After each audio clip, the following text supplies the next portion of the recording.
Okay, next natin guys is yung variable. Variable sa Java. Gagawa tayo ng class ulit. Tapos, copy natin yung method, na main method. Tapos, lagay tayo ng variable, string. String x equals message. This is a post. Kapag ginagamit tong string, kapag character or paragraph yung or character, halimbawa letter, this is a post. Kapag number naman, is integer yung ginagamit natin. Halimbawa is 2, 3, 4, 5, basta it's all about digit. Tapos, pwede, halimbawa, ang ginagawin mo is, pag-a-addin mo yung dalawang variable. So, ayun yung ginagamit. Pag float naman, float z equals 2.2. So, may decimal na yon. F. Ayan. So, ano ba yung kahalagahan ng variable sa coding? So, halimbawa guys, magpo-post tayo ng test post. So, halimbawa sa logic na to, sa test post, ginawa ang variable nito kapag kinode mo is message. So, message, string message. Ayan yung code, ayan yung nasa variable. So, pag nilagay dyan ni users yung test post, ayun yung may store sa variable. So, pag pinost yan, yung variable, pag pinost yung itong button na to, ang kukunin yung variable is ito, para dynamic siya. So, ewan ko kung na-gets nyo yun. Pero, ayun yung kapag beginner ka, and nalilito ka, ano ba yung variable? Si variable yung nag-i-store, kung nag-i-store siya ng data.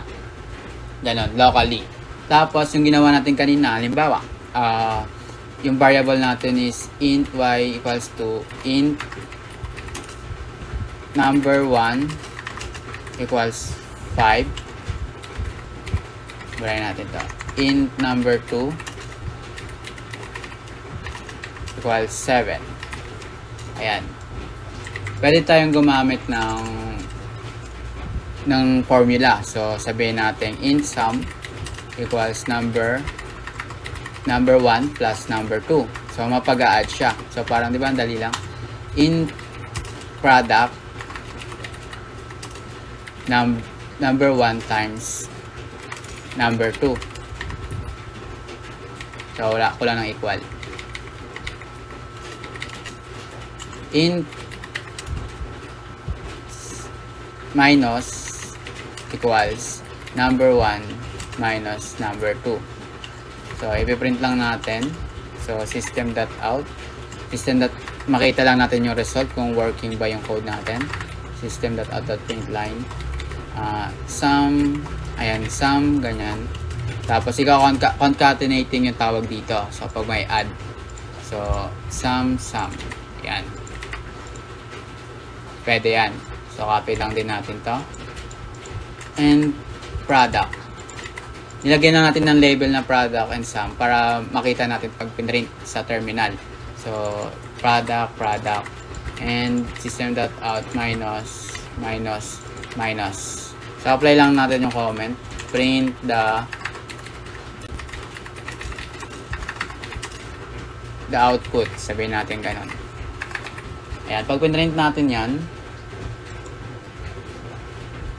ayan, nakita natin sa terminal, sum is 12, product is 35, and minus negative 2. Or tama. Since, check natin kung tama.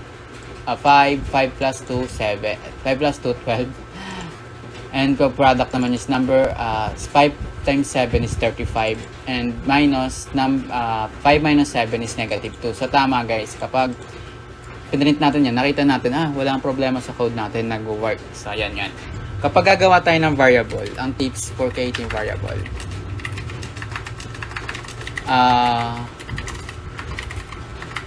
yung nakita nyo sa taas is, halimbawa, tong z. Ano tong z? What is the fucking z? Or v? Mas maganda, ilagay mo na sa variable kung ano yung ibig niyang sabihin. Halimbawa, price equals 2.2 f or float total equals 20.20f. So, di ba, may kita mo na kagad kung anong ibig sabihin ng variable na to. Tapos sabihin mo, pwede naman pong i-comment eh. Halimbawa, ito, total.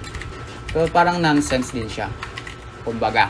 So, mas maganda kapag mag-create tayo ng variable is kung ano yung anong ibig sabihin ng variable na yan. Or pag binasa ng ibang programmer or developer, alam kagad nila kung anong purpose ng variable na yan. So, ayun, gawin natin real life example. So, activity 1. Hindi. Ang pangalan ng class is compute average.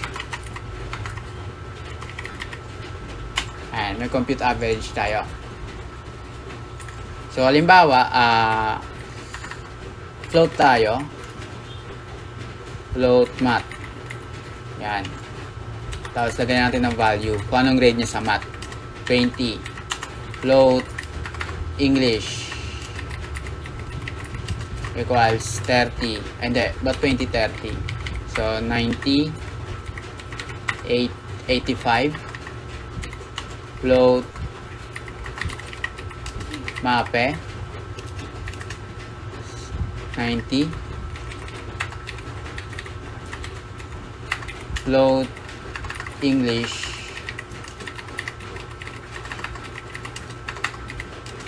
equals 99. Float, but get English na. Float, meron na pala tayong English. So, ito, science. Ito is PE. Nagaano siya. Ayan muna. So, ayan. Gumawa tayo ng variable ng 1, 2, 3, 4, 5. 5 na subject. So, pwede natin gawin is i-compute. So, ang pangalan ng initiate total. Pangalan ng variable natin is total. Yan. Float. Sabihin natin total equals MAPE sum na lang pala guys. Sum. Kasi ang objectives natin is ma-compute yung average. Plus English plus math plus science plus PE. So, float average equals sum divide 5 para makuha na sa real life, di ba, or sa ground truth natin is para makuha mo yung average, i-compute mo, tapos i-divide mo sa kung ilang items yon. So, tapos tingnan natin paano makikita yung result, ipiprint lang natin sa terminal.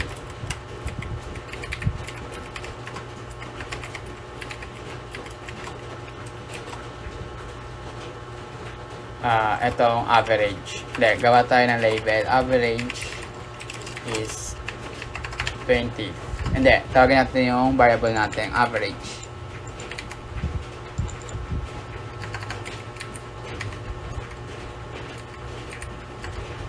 So, bakit kaya nag-error to? Kasi wala tayong nilagay na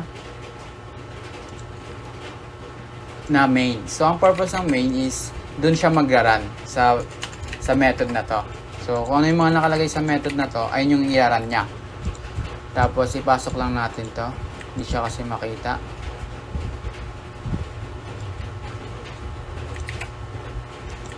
Ayan. So, pag nakaganyan, i-run natin. So, the average is 87.8. So, pag in-compute natin yan, so, 87.8 talaga yan. And then, ayun yung paggawa ng variable.